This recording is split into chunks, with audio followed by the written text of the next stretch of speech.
Welcome back, everybody, to another deep dive. Today, we're going to be looking at the 9 stars of Taoism. Okay. And the source material we'll be using today is a blog post called The 9 Stars in Taoism, Understanding the Natural Cycle of Creation. Interesting. Now, I found this post really fascinating because it kind of flips the script on how we usually think about the 9 stars. We usually see them as astrological elements. Right. But this post by Shun Sifu's Flying Sword, it presents them as a cycle of creation itself. What are your initial thoughts on that? I think it's a pretty novel approach. And I think it really opens up the 9 stars in a new way. It's not just about these fixed elements, it's about this dynamic process of creation. Yeah, exactly. And I think that makes it so much more relatable and applicable to our lives. It's not just some abstract concept, it's something we can actually work with. Now, the post breaks this cycle of creation down into 3 stages. Okay. We have external flow, internal process, and then external release. Each stage has 3 stars associated with it. So want to jump into it and start unpacking this. Yeah, let's do it. Let's start with that external flow, I guess. Kind of where it all begins, right? Like the source of inspiration, the knowledge. Okay, so the first star in this stage is star 1, the white star, and this represents the source of that flow. And the post uses this really interesting analogy. It talks about the relationship between a master and a student, with the master being the source of wisdom. I see. And it really got me thinking about how we all have these sources in our own lives. Yeah, that's true. It could be a teacher, a mentor, even a book. Right, even just like an experience. Yeah, exactly. It's like anything that sparks that initial inspiration. Yeah, I like that. And thinking about that master-student dynamic, especially within Taoism, it's interesting, right? It's not just like you're getting information. It's like you're being connected to this whole lineage. There's like centuries of wisdom, you know, it adds this whole other layer of depth to the whole thing. It's not just surface level, right? Yeah, exactly. And then on top of that, star 1 also brings in this idea of pre-heaven energy. Oh, right. I was going to ask about that. Yeah, so it's like this potential, the energy that exists before anything even manifests. Like before anything becomes real. Yeah, exactly. It's like the potential for creation, almost like think of a blank canvas before an artist starts painting. Okay, I can see that.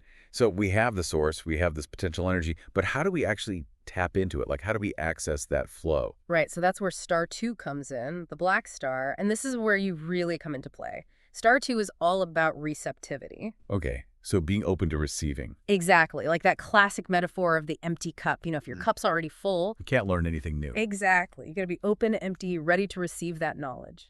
I love that. So it's not enough to just passively wait for things to come to us. No, no, no. We have to actively seek it out, be open to new ideas and experiences. It's about being a good student. Yeah, like those students who are always asking questions. Oh, yeah, exactly. They just get it. They're embodying that star 2 energy. Yeah, and they're the ones that get the most out of it. They're curious, they're engaged. They're soaking it all up. Absolutely. All right, so we've got the source, we've got the receptive student, eager for knowledge. So where do we go from there? Yeah. What happens next in this external flow?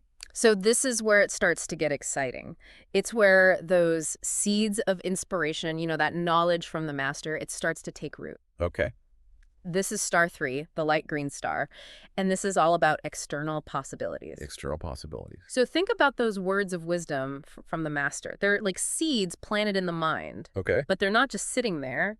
They're waiting to sprout, to grow into something new. So it's that potential for growth, for change. Exactly. It's like the beginning of a journey. I'm starting to see how these stages are all connected, Yeah. It's this natural progression from the source to the receptive individual to the potential for something new to emerge. Well, exactly. And it's really important to remember, right? This is just the beginning. This is just that external flow.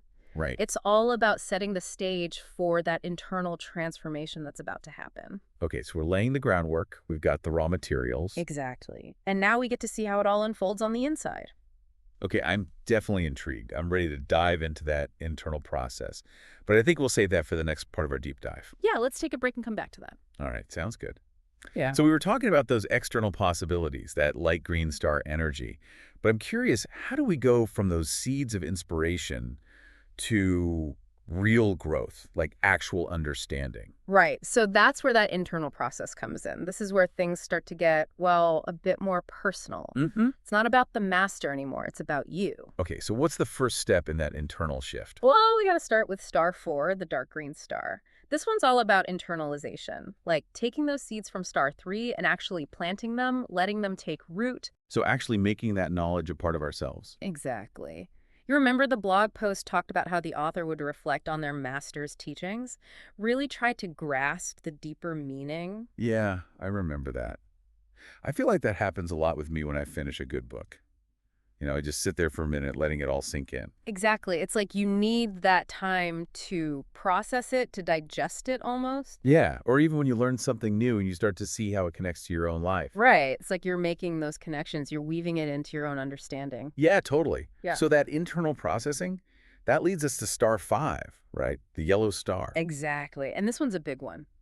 Decision making. Okay, so this is where we start to decide what resonates with us, what we want to keep from all that we've taken in. It's like you're sifting through all those possibilities, seeing what's valuable, what's not. And like decluttering our mental space. Yeah. And this is where things get interesting too, right? Notice how the energy kind of shifts here. It's not so much about the head anymore. What do you mean? Well, with star 5, it becomes about the heart. Oh, I see. You're not just thinking things through, you're feeling them. So it's about intuition going with your gut. Yeah, exactly. What feels right to you, what aligns with your values, that kind of thing. Okay, I like that. So we've processed the information, made some choices, but what happens to all that energy, that insight we've gathered? Where does it go? That brings us to star 6, the blue star. This one's all about storage. Storage. Like building a reservoir of knowledge, of motivation, of energy within yourself. Okay, so it's not just about passively holding on to the information.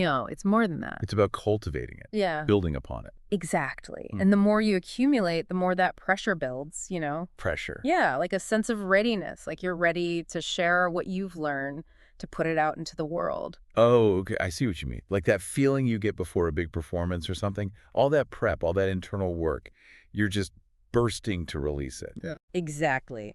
And that, my friend, brings us to the final stage of the cycle, external release. Finally. So this is where that internal stuff becomes external, where we share what we've learned with the world. Yeah, and it all starts with star 7. Okay, tell me more about star 7. How does that outward expression begin? So star 7, the red star, it's all about expression, like that moment when all that internal energy, it just bursts forth and finds its way out into the world. Like a dam breaking. Yeah, exactly. And the blog post talks about how, the author would try to explain what they learned back to their master. Oh, right, to show their understanding. Yeah, exactly. But it doesn't have to be so formal, It could be through writing or making art or music, even just the way you live your life. Right, it's embodying what you've learned. Yeah, exactly. Putting it into practice, It's not just about keeping it all inside. Okay, so we've expressed it, but how does it actually become, real? How do those insights manifest in the world? Well, that brings us to star 8, the orange star. This is all about manifestation.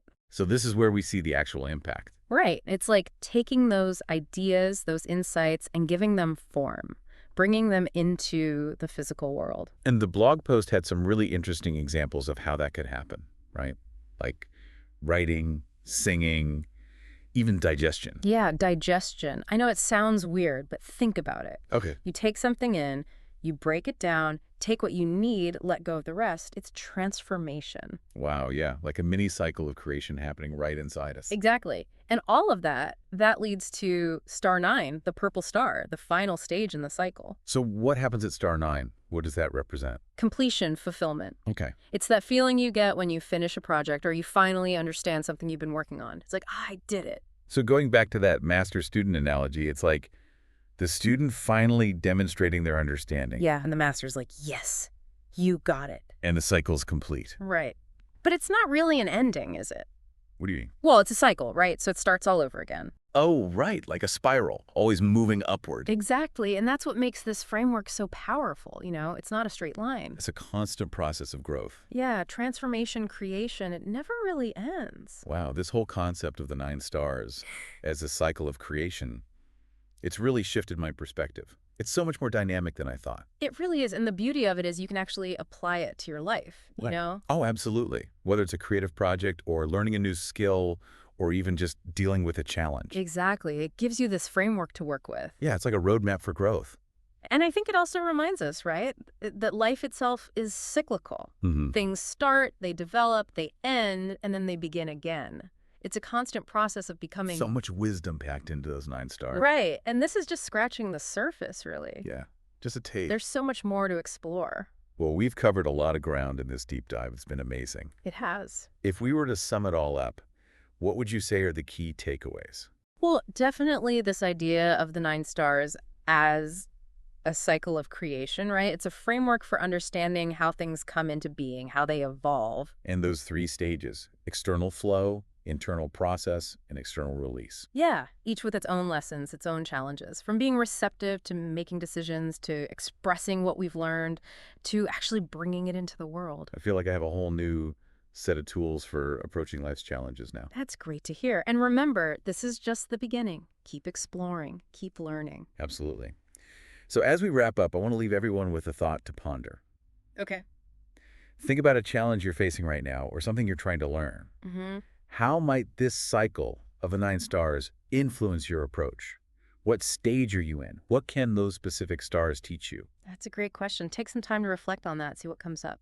And if you're feeling inspired to learn more about Taoism, I'll encourage you to check out the author's website, tinyatdragon.com. I think you'll find a lot of great resources there. Yeah, definitely worth checking out. All right, everyone.